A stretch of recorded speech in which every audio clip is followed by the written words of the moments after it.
Bonjour et bienvenue sur la méthode. Aujourd'hui, nous allons apprendre à faire disparaître un fond vert avec DaVinci Resolve à l'aide de l'onglet Fusion. Sans plus attendre, on est parti. Bien, nous voilà sur Fusion. J'ai au préalable inséré un clip dans mon edit qui se retrouve ici sur ce nœud Media In. Pour extraire le fond vert, comment allons-nous faire? On va devoir utiliser deux nœuds. Alors je vais les insérer, je vous expliquerai après à quoi ils servent. Donc on a le Clean Plate, voilà, et ensuite on a également le Delta Keyer. Donc à quoi servent ces deux nœuds? Eh bien le Clean Plate, donc c'est en quelque sorte le nœud qui va nous permettre de sélectionner la couleur à extraire. Voilà, donc le Clean Plate. Et le Delta Keyer, c'est le nœud qui va nous servir donc à extraire la couleur sélectionnée par le Clean Plate. Donc ça veut dire quoi? Qu'on doit connecter notre Media In à l'entrée du Clean Plate pour pouvoir sélectionner la couleur, et on doit également connecter notre Media In au Delta Keyer pour la soustraire. Pour savoir quoi soustraire, eh bien, il faut connecter la sortie du Clean Plate à l'entrée Clean Plate du Delta Keyer, qui est rose ici. Voilà. Voilà, et ensuite on n'a plus qu'à rejoindre sur le Media Out. Ici, on a le Clean Plate, voilà. On va venir avec la pipette qui est ici, survoler donc la couleur à extraire, on lâche, et voyez déjà sur notre Media Out, on a un résultat qui est assez propre, mais c'est pas non plus encore ça. Vous pouvez regarder ici, il reste encore des petites franges, des petits machins. Voilà, donc pour finir donc d'enlever les petites franges, les petites couleurs qui restent, on va pouvoir jouer sur trois éléments.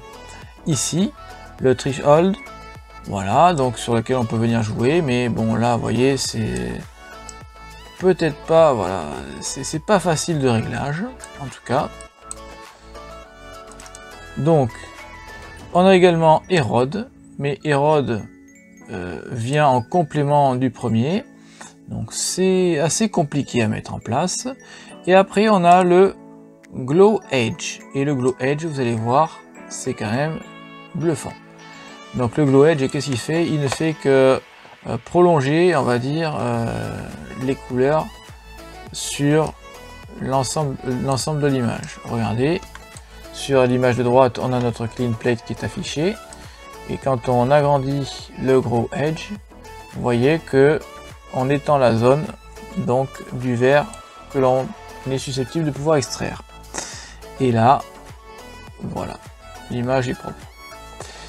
Alors, vous remarquerez qu'on a extrait effectivement le fond vert, mais pas ce qui est autour. Donc pour ça, qu'est-ce qu'on fait?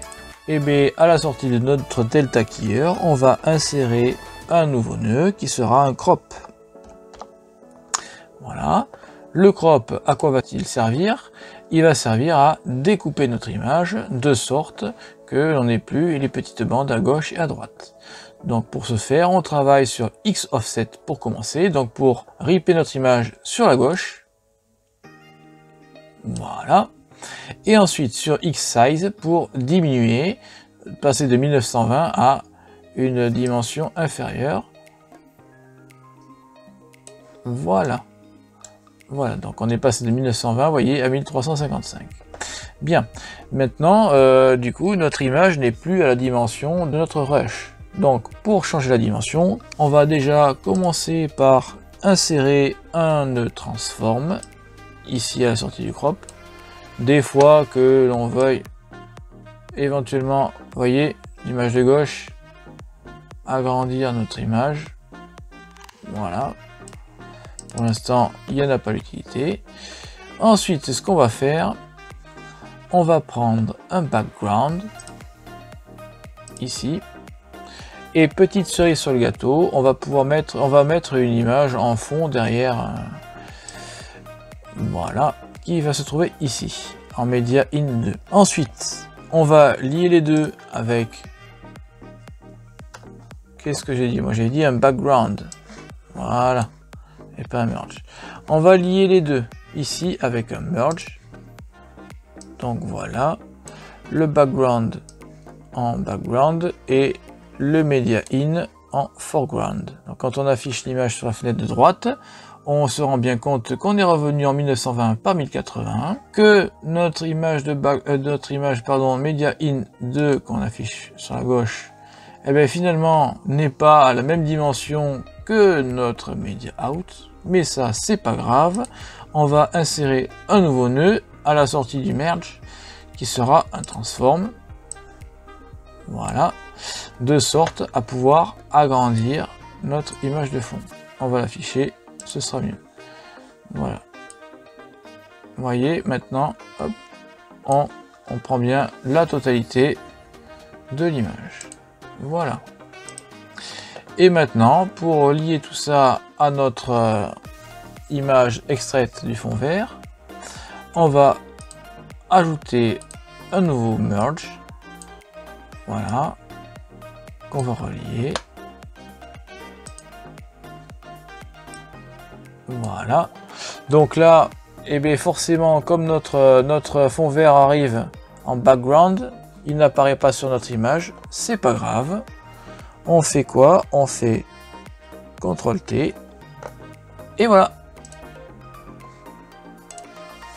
Voilà, ça y est, nous avons notre petite vidéo avec l'incrustation en arrière-plan. Si vous ne savez pas organiser vos nœuds comme moi, je vous propose de cliquer sur le petit i en haut à droite. Si ce tuto vous a plu, je vous invite comme d'habitude à mettre un petit pouce bleu et à vous abonner à la chaîne. Je vous dis à bientôt sur ma méthode. Salut!